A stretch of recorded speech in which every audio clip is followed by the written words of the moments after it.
अस्सलाम वालेकुम जनाब, मैं हूं हसनैन अली और आप देख रहे हैं मेरा यूट्यूब चैनल।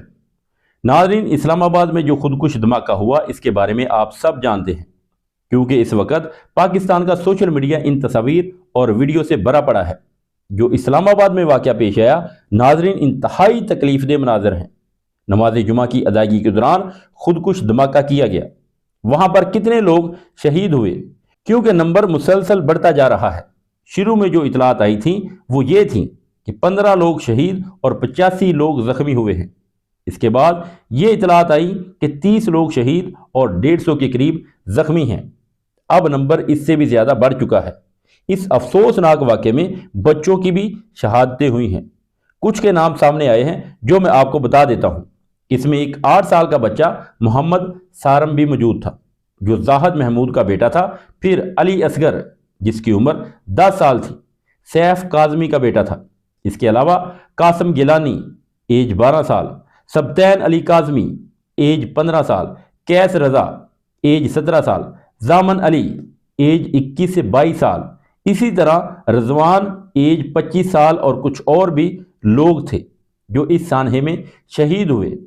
नाज़रीन, इस वक्त जो सरकारी नंबर बताया जा रहा है वो भी आपके सामने है, लेकिन आप जानते हैं कि ऐसे वाक़यात में इब्तदाई अदादुशुमार मुकम्मल नहीं होते और अक्सर असल तादाद बाद में सामने आती है। हस्पताल ज़राए से जो खबरें आ रही हैं, जो खबरें मिल रही हैं, इनके मुताबिक इस्लामाबाद के हस्पतालों में लाशें रखने की जगह कम पड़ गई है और यहाँ तक कि वेटिंग एरिया में भी मैयतें रखी गई हैं, जिससे अंदाज़ा होता है कि सानहा कितना बड़ा है। सीसीटीवी फुटेज के मुताबिक ये वाक़या 1:28 के ऊपर पेश आया, जबकि हुकूमत की जानब से तलाल चौधरी ने प्रेस कॉन्फ्रेंस में कहा कि धमाका 1:42 के ऊपर हुआ। हुकूमत का मौक़िफ़ ये है कि इसमें एक ही खुदकुश हमलावर मुलव्वस था, लेकिन मुख्तलिफ सहाफ़ियों के ज़राए और हस्पताल से मिलने वाली मालूमात कुछ और कहानी बयान कर रही है। सहाफ़ी और कुछ आइनी शाहिदीन ये बता रहे हैं कि हमलावर, कोई कह रहा है कि 2 थे और कोई कह रहा है कि 3 थे। ऐनी शाहिदीन के मुताबिक एक ने मेन गेट के ऊपर फायरिंग की और दूसरा अंदर दाखिल हुआ, जबकि एक फर्द पहले से ही इमाम बारगाह के अंदर मौजूद था। इस दावे ने कई सवालात को जन्म दिया है।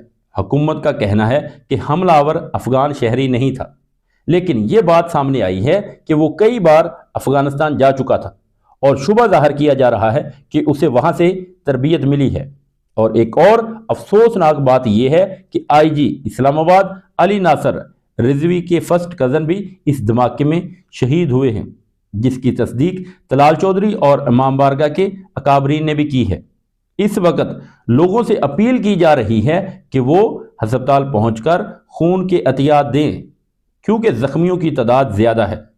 पीटीआई खैबर पख्तूनख्वा के सदर जुनेद अकबर ने भी कारकुनों को हदायत की है कि वो मुतासरीन की मदद के लिए आगे आएँ और हॉस्पिटल पहुँचें।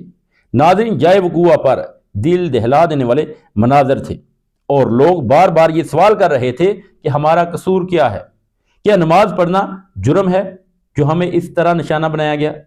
ऐनी शाहिदीन का कहना है कि धमाके से पहले सिक्योरिटी मौजूद नहीं थी, जबकि तलाल चौधरी का कहना है कि किसी किस्म की सिक्योरिटी ब्रीच नहीं हुई। दूसरी तरफ अल्लामा राजा नासर बास ने उसे वादिया सिक्योरिटी नाकामी करार दिया है और कहा है कि वफाकी दारुल हुकूमत में ऐसा वाक़या होना इंतहाई तशवीशनाक है। उन्होंने मज़ीद कहा कि इस वाक़े के ज़िम्मेदार वो लोग हैं जिनके ज़ुम्मे हमारी जानो माल की हिफाजत करना थी। कुछ देर बाद आईजी इस्लामाबाद मोहसिन नकवी और तलाल चौधरी वहाँ मौका पर पहुँचे और इतलात के मुताबिक उन्होंने उसी जगह पर नमाज अदा की जहाँ धमाका हुआ था, ताकि यकजहती का पैगाम दिया जा सके। मकामी अफराद भी वहाँ पर मौजूद थे, लेकिन इस सब के बावजूद ये सवाल अपनी जगह पर कायम है कि इस्लामाबाद जैसे शहर में ये कैसे हो गया। शुहदा की तादाद को छुपाया नहीं जा सकता, क्योंकि इस सानहे से ना सिर्फ अफराद बल्कि पूरे ख़ानदान मुतासर हुए हैं।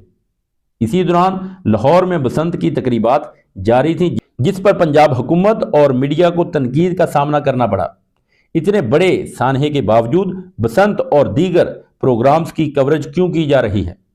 कुछ लोगों का कहना था कि टीवी चैनल्स पर खुशी के प्रोग्राम दिखाना बेहिसी है, لیکن اب خبر یہ آ چکی ہے کہ مریم نواز نے بسنت کے حوالے سے کل جتنے بھی سرکاری پروگرامز تھے وہ سب کینسل کر دیے ہیں۔ عظما بخاری نے بھی میڈیا کے اوپر آ کر اس بات کی تصدیق کی ہے کہ کل کے دن کے تمام فنکشنز کینسل کر دیے گئے ہیں، جس میں مریم نواز کا لبرٹی والا پروگرام بھی تھا اس کو بھی کینسل کر دیا گیا ہے، یعنی کہ کل کے دن کی تمام ایکٹیویٹی کینسل کر دی گئی ہے۔ ڈی سی اسلام آباد کے اکاؤنٹ سے شہداء اور زخمیوں کی تعداد کے حوالے سے ٹویٹس کی گئی تھی جو بعد میں ڈیلیٹ کر دی گئی، جس کے بعد مزید سوالات کھڑے ہو گئے ہیں۔ اس کے علاوہ سندھ حکومت نے ایک کلچر نائٹ میں موسیقی کا پروگرام رکھا ہوا تھا جو انہوں نے منسوخ کر دیا، اور شرجیل انعام میمن کی جانب سے اس حوالے سے بیان سامنے آیا ہے۔ ناظرین، شہری بھی از خود تمام خوشی کی تقریبات روک دیں تاکہ یہ پیغام جائے کہ خوشی اور غم ہم سب کا مشترکہ ہوتا ہے۔ سہیل افریدی سمیت مختلف شخصیات نے اس حملے کی مذمت کی ہے اور کہا ہے کہ عبادت گاہ کے اوپر حملہ بزدلانہ اور انسانیت سوز جرم ہے، اور صوبائی حکومت متاثرین کے غم میں برابر کی شریک ہے۔ میڈیا پر یہ بھی بحث ہو رہی ہے کہ اسلام آباد کے واقعے کو راولپنڈی کے مضافات کہنا درست نہیں تھا، اور لوگوں کا کہنا تھا کہ سچ کو کھل کر بتایا جائے، کیونکہ سوشل میڈیا کے دور میں کوئی بات بھی چھپ نہیں سکتی۔ ناظرین، اب تک کے لیے اتنا ہی، ملتے ہیں ایک نیکسٹ ویڈیو میں، تب تک کے لیے اللہ حافظ۔